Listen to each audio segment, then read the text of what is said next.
In this video, I'll guide you through how to add images in hosting a website builder. By the end, you'll know exactly how to place an image on your page and choose the best source for it, whether it's a file on your computer, something you've already uploaded, or a free stock photo. Let's start inside the website builder. Once your website project is open, look to the left side of your screen. You'll see a sidebar with different options for elements you can add to your page. Find the option that says Add Element. It usually looks like a small plus icon. Go ahead and click that.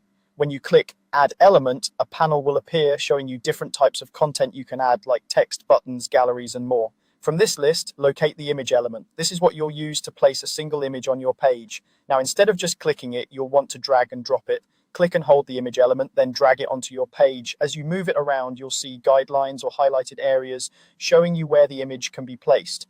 Release the mouse when you see it in the spot you want, like in a section, column, or next to some text. You can always move it later if you change your mind.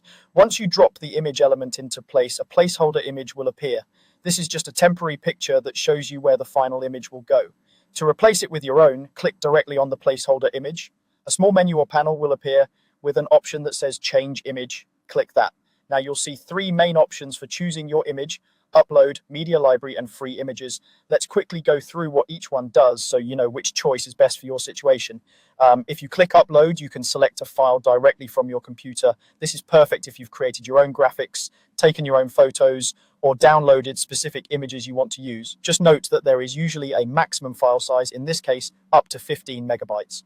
If your image is larger than that, you may want to compress it or export it at a slightly lower resolution before uploading. Once you choose your file, give it a moment to upload and it will automatically replace the placeholder on your page. Next, there's Media Library. This is where all the images you've previously uploaded to this website project are stored.